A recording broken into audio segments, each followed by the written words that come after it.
4 ay aşkın bir süredir memleketi geziyoruz. Dün itibariyle Antep ilimizi ziyarete geldik. Dün bizi ıslık halinde. Biliyorsunuz çok hızlı bir yükseliş oldu dövizde. Ve kapitalizmin sömürü düzeninden çıkmak için mutlaka rezerv para olarak doların yerine başka bir alternatif geliştirmeli. Mesela altın bunlardan bir tanesi olabilir. Asgari ücretle çalışan kişinin hem kendisine hem de bakımla yükümlü olduğu aile fertlerine yetecek bir ücret şeklinde tarif edilmesi, tarifin bu şekilde, tanım bu şekilde değiştirilmesi. %99'unu oluşturduğu iddia edilen ülkemizdeki Müslümanların dini olan İslam dininin esaslarına göre olabilir. Mesela faizsiz, mesela içerisinde zekat sisteminin kurumsallaştığı bir sistem uygulanabilir mi? Böyle bir sistem olabilir mi? Yani adını koyabilir miyiz? Şiddet uygulama, hatta insana şiddet uygulamak, kim olursa olsun. Yani insanlar kadın ve erkek diye ayırmak da biraz bize göre... 4 ay aşkın bir süredir memleketi geziyoruz. Dün itibariyle Antep ilimizi ziyarete geldik. Dün Nizip fıstık halinde komisyoncuları ziyaret ettik. Bir köyümüze ziyaret gerçekleştirdik. Akşamleyin kanaat önderleriyle, sivil toplum kuruluşlarıyla bir araya geldik. Dün kendi teşkilatımız ve üniversiteli bazı öğrencilerle bir araya geldik. Onların sorularını cevaplandırdık. İnşallah bu gezilerimiz devam edecek. Bugün de memleketin gündemini, iç ve dış gündemini değerlendirmek üzere siz değerli basın mensuplarıyla bir araya geldik. İnşallah gündeme ilişkin görüşlerimizi belirttikten sonra sorularınızı cevaplandıracağız. Malumunuz birkaç gündür memleketin neredeyse tek gündem maddesi var.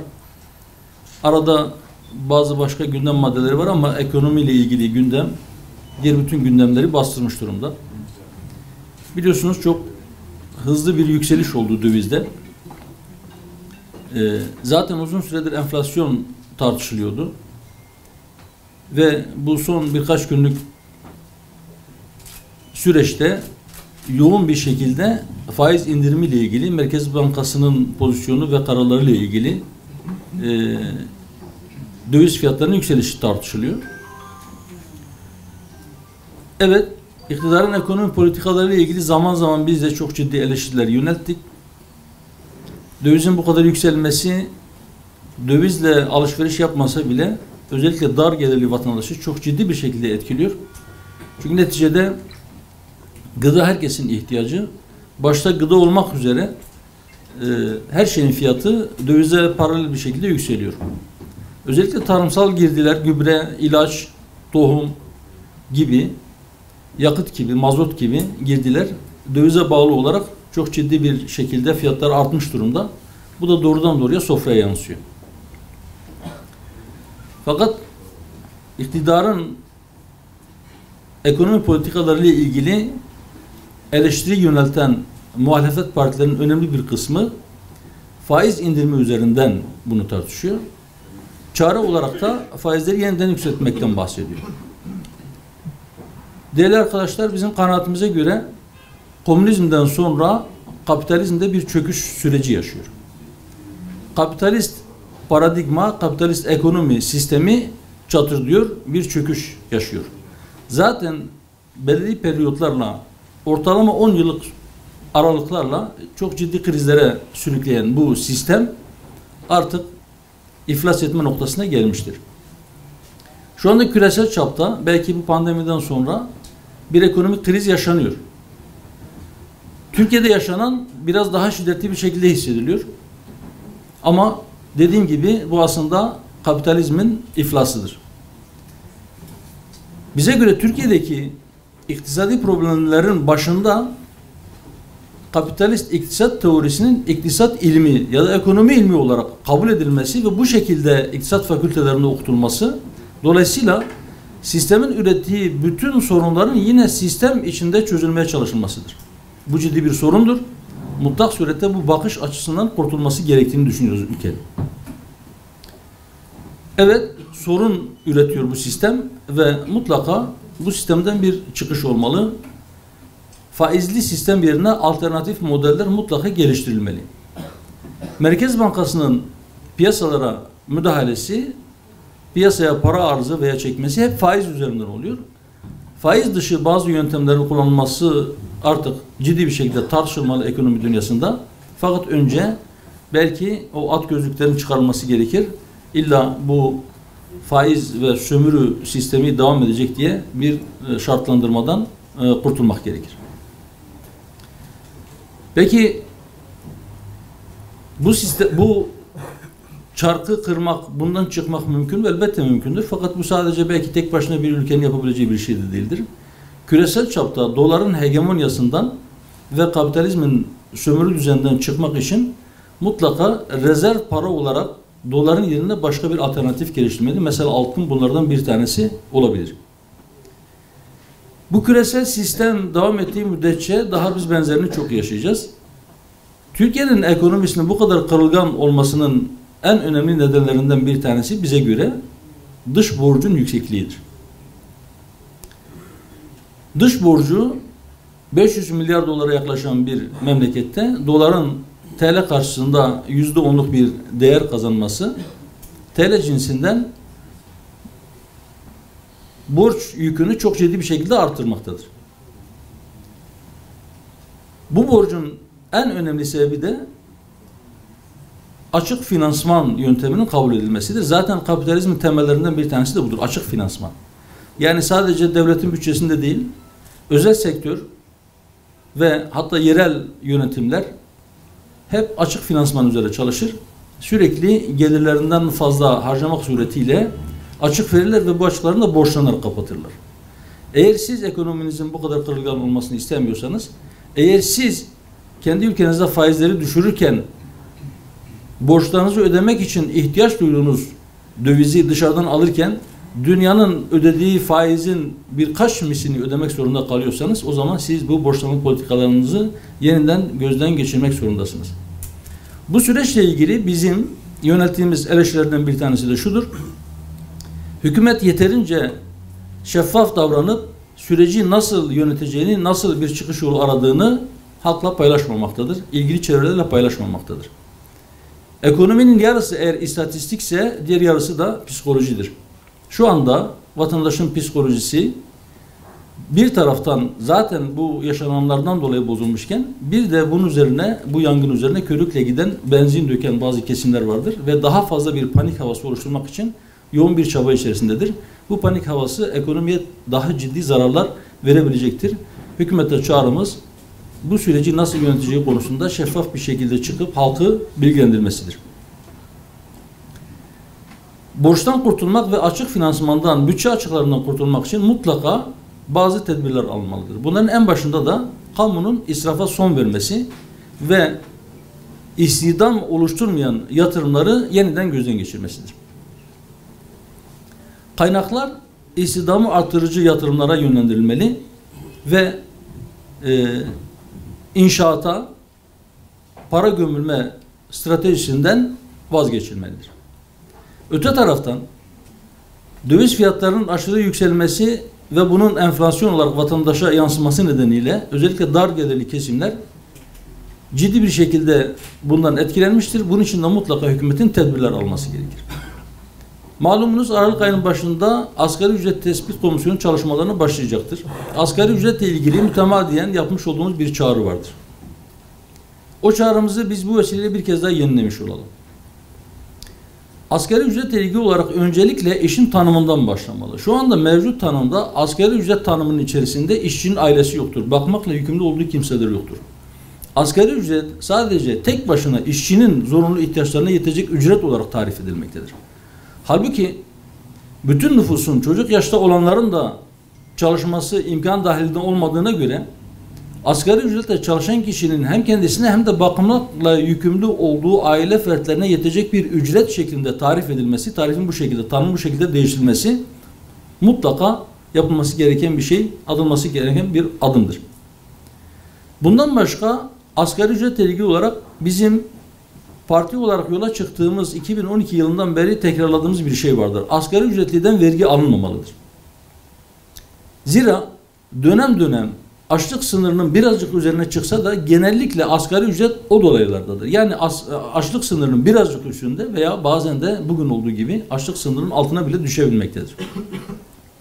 Açlık sınırı 4 kişilik bir ailenin sadece sağlıklı beslenebilmek için harcamak zorunda olduğu gıda için harcamak zorunda olduğu meblağı ifade eder. Yani bu işin içerisinde, o rakamın içerisinde giyim yoktur, barınma yoktur, ısınma yoktur, aydınlatma yoktur, eğitim, kültür, sağlık harcamaları yoktur. Bütün bu harcamaları da siz ilave ettiğinizde açlık sınırının çok çok üzerinde bir meblağa ihtiyaç duyulduğu açıkça ortadadır. Hal böyleyken evi kendisinin olsa, hiçbir fatura ödemek zorunda olmasa, sadece gıdaya harcasa ancak kendisine yetebilecek kadar bir gelire sahip olan insanlardan bir de vergi alınması Türkiye'nin ayıbıdır. Bu ayıptan kurtulmalıdır. Bizim bir önerimiz daha vardır Hüdapar olarak. Biz diyoruz ki asgari ücretten vergi alınmayacağına dair hüküm anayasal bir hüküm haline getirilmelidir. Ta ki hükümetler değiştiğinde ya da yarın bir gün konjonktür farklılaştığında başkaları yeniden asgari ücretten vergi almaya başlamasın. Eğer asgari ücretten kaynakta vergi kesilmese bile zaten asgari ücretli epey bir vergi vermektedir. Çünkü Türkiye'de toplanan her 3 lira verginin 2 lirası aşağı yukarı dolaylı vergidir. Yani harcama yaparken ödemiş olduğumuz vergilerdir. Sadece asgari ücrette iyileştirme yapmak yetmiyor. Aynı zamanda memlekette milyonlarca emekli şu anda asgari ücretin altında emekli aylığı almaktadırlar. Bunların memlekette yıllarca, kimi 20 yıl, 25 yıl, 30 yıl, hatta 35 yıl emek verdikten sonra emekliye ayrılmış, yaşını başını almış insanların bu yaştan sonra gidip yeniden çalışmalarını kendilerinden isteyemeyeceğimize göre kendilerine ödenen emekli ayrılığının veya maaşının onlara insanca bir hayat sürdürebilmeye yetecek kadar bir meblağ olması gerektiği herhalde her türlü tartışmanın üzerindedir. Dar gelirli vatandaşlar için de yine parti programımızda yazdığımız ve 2012 yılından beri yeri geldiğinde dile getirdiğimiz bir diğer husus da şudur. Diyoruz ki dar gelirli vatandaşa fert başına belirlenecek sabit bir miktar elektrik, gaz ve su ücretsiz olmalıdır. Dar gelirlerden bunların ücreti alınmamalıdır. Yoksa bu hayat pahalılığı ve bu aşırı fiyat artışları sosyal patlamaları da yol açabilecek boyutlara ulaşabilecektir. Çünkü gerçekten 8-10 yılda bir yaşanan bu ekonomik krizler genellikle fakir fukaranın sırtına aşırı derecede yük binmekte, kemer sıkma hep onlardan istenmektedir. Ayrıca hükümet bu ekonomik krizle mücadele anlamında stokçuluk ve fırsatçılara da fırsat vermemelidir. Bu konuda gereken her türlü tedbiri almalıdır. Çiftçiyle ilgili yine ciddi destek paketlerinin açılması gerekmektedir. Biraz önce söyledim. Döviz fiyatındaki artış nedeniyle tarımsal girdi fiyatları çok ciddi oranda artmıştır. Mazot, gübre, ilaç, tohum bunların hepsi enflasyonun çok çok üzerinde bir şekilde fiyatları artmıştır. Çiftçi hiçbir şart altında üretim maliyetinin altında ya da üretim maliyetine eşit bir fiyatla ürününü satmak zorunda bırakılmamalıdır. Her halükarda çiftçi hayatını devam ettirmeye yetecek, insanca yaşamaya yetecek bir gelir sahibi olmalıdır. Bunun için eğer piyasadaki fiyatlar çiftçinin maliyetlerini karşılayabilecek kadar değilse mutlaka bu fiyatın üzerinde gerekirse devlet doğrudan destek şeklinde çiftçiyi rahatlatacak adımlar atmalıdır. Antep'e özgü bir sorun da şudur. Dün dediğim gibi fıstık halinde esnafı dolaştık. Dile getirilen hususlardan bir tanesi de şu. Fıstık için çiftçi ürününü pazara götürmeden önce, yani hasat yapmadan önce bir taban fiyatı belirlenmesi konusunda çiftçinin bir talebi vardır. Bunu da kameralarınız aracılığıyla ilgililere iletmiş olalım. Nasıl fındık fiyatları, taban fiyatları belirleniyorsa fıstık için de böyle bir taban fiyat belirlenmelidir şeklinde bir talep vardır ve bize göre de bu talep haklıdır. Çünkü çiftçi ürünü hasat ettikten sonra belki satabileceği fiyatın çok altında acilen paraya ihtiyacı olduğu için satmak zorunda kalmakta ve 1-2 ay sonra bu fiyatlar daha yüksek bir yere tırmanabilmektedir. Bu aradaki fark aracıların cebine girmektedir. Bunun da çiftçinin cebinde kalması için taban fiyat uygulaması bir çözüm yolu olabilir. Gündemdeki konulardan bir tanesi de 5. yargı paketidir. Biliyorsunuz meclisten geçti. 5. yargı paketinde ileriye doğru atılmış olumlu bazı adımlar vardır. Çocuk hazininin kaldırılmış olması gibi. Bu işin Adalet Bakanlığı bünyesinde kurulacak yeni bir kuruma devredilmesi, icra dairelerinin bu işi yapmaması gibi olumlu yönde atılmış bazı adımlar vardır. Ancak kamuoyunda şöyle bir beklenti vardı. Genç yaşta evlendiği için istismarcı sayılan binlerce kişi cezaevindedir. Birkaç gün önce bu ailelerden bir tanesi genel merkezimizde bizi ziyaret ettiler.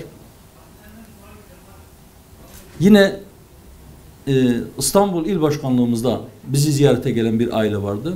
Orada bizi ziyarete gelen ailenin bir ferdi istismarcı olarak cezaevine atılan kardeşimiz çok ilginç bir cümle kurdu. Gerçekten üzerinde mutlaka ilgilerin düşünmesi gereken.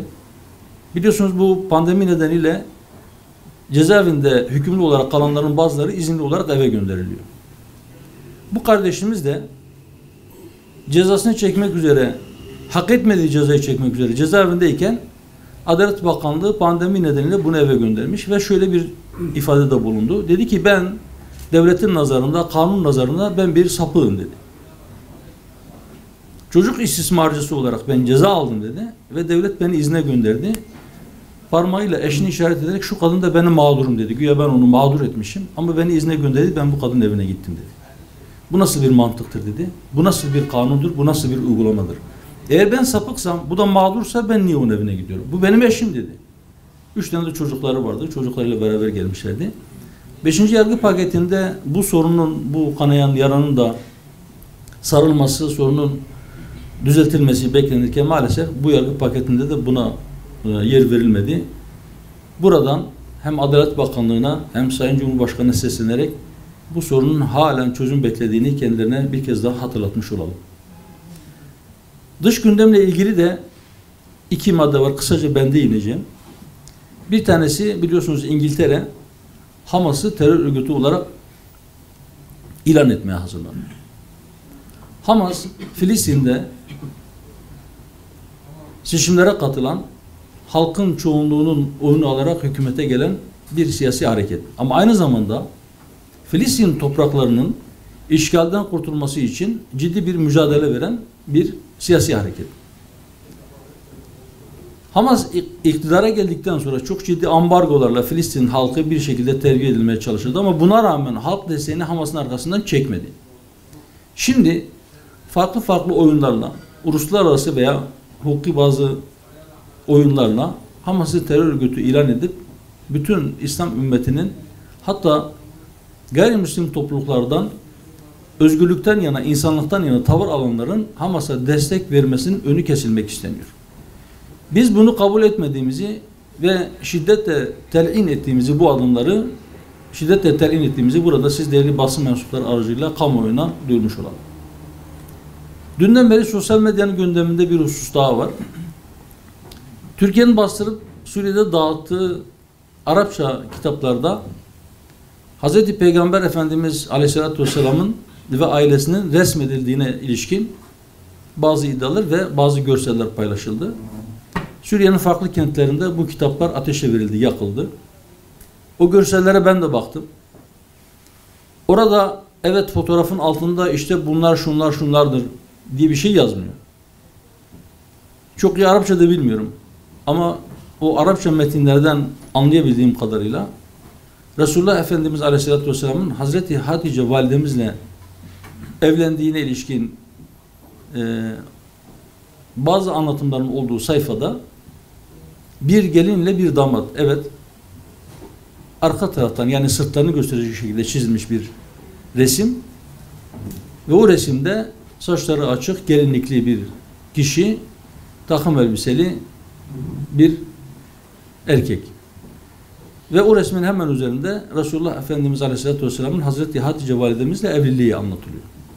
Yine Hazreti Resulullah Efendimiz Aleyhisselatü Vesselam'ın kızı Hazreti Fatma ile olan ilişkisi, onu karşılaması, ona olan muhabbeti resmedilirken otobüsten inen bir kız çocuğu ve onu karşılayan sakallı, pembe kazaklı bir adam. Bunu çizenler biz bunu kastetmedik diyebilirler. Fakat bu şekilde anlaşılmaya çok müsait bir tarzdır bu ve bu çok ciddi bir provokasyondur. Mutlak surette bu kitapların basımında, oraya gönderilmesinde, bunun incelenmesinde sorumlu olan herkes bunun hesabını vermelidir. Buradan hükümete çağrıda bulunuyoruz. Bu provokatif girişimde bulunan kişiler her kimse mevkileri, makamları, rütbeleri ne olursa olsun gözlerinin yaşına bakılmadan kendileriyle ilgili acilen bir adım atılmalı, gerekli işlemler yapılmalı ve bunun hesabı onlara sorulmalıdır. Malumunuz her insanın hem biyolojik hem de psikolojik gelişimi farklı olabiliyor. Yani bazı insanlar 20 yaşında da hala çocuk ruhlu olabiliyor ama bazıları 15 yaşında olgunlaşmış olabiliyor. Dolayısıyla herkes için standart bir yaş belirlemek bize göre doğru değil. Ben kendim hukukçuyum. Bizim hukuk fakültesinde öğrenci olduğumuz dönemlerde evlilik yaşı ailenin izniyle kız çocukları için 15, erkek çocukları için 17 idi. Hakim kararıyla kız çocukları 14, erkek çocukları 15 yaşında evlenebiliyordu. Yani hakim bakıyordu bunlar eğer evliliğin yükünü kaldırabilecek biyolojik ve psikolojik olgunluğa ulaştıkları kanaatine varırsa evlenmelerine izin verebiliyordu. Bize göre bu formül yeniden getirilebilir. Genç yaşta evlenme bizim toplumumuzun gerçeklerinden bir tanesidir. Özellikle kırsal bölgede ergenlik çağından birkaç yıl sonra gençler evlendirilmektedir. Şimdi bizim memleketimizde şöyle bir yara var. Toplumun gözünden meşru, ailelerin isteği ve onayıyla yapılmış düğün dernekle evlenmiş gençler istismarcı olarak kabul edilip cezaevine atılıyor. Ama öte taraftan toplumun gözünde gayrimeşru ve dinimizce de kebair günahlardan, büyük günahlardan olan zina serbest. Diğer her türlü ahlaksızlık da serbest. Hatta bu ahlaksızlıkları yaptıkları için onlara evini kira vermeyenlere de ayrımcılık yapıyorsunuz diye ceza bile verilebiliyor bu memlekette. Bunların mutlak surette çözülmesi gerekir. Bu soruna bir neşter atılması gerekir. Evet, bizim Hüdapar olarak böyle bir önerimiz vardır. Evlilik yaşı aşağıya çekilebilmelidir. Herkes o yaşta evlenebilir diye değil ama en azından biyolojik ve psikolojik olgunluğa erişmiş olanların daha erken yaşta evlenebilmelerinin önü açılmalıdır. Seçim satım mailine girildiğinde, daha doğrusu seçimler yaklaştığında ittifaklarla ilgili elbette bizim de bir kararımız olacak. Yani biz herhangi bir ittifak içerisinde yer alacak mıyız? Yoksa biz 2018 seçimlerinde olduğu gibi müstakilen kendi başımıza mı seçime gireceğiz? O konuda bir karar oluşturacağız. Şu anda kaç ittifakın oluşacağı, bu ittifakların kimlerden, hangi partilerden teşekkür edeceği konusunda da bize göre bir netlik yok. Şu anda yerleri çok sağlam görünen partiler de yer değiştirebilirler seçim zamanı yaklaştığında. Bu nedenle biz ittifakları konuşmak için erken olduğunu düşünüyoruz.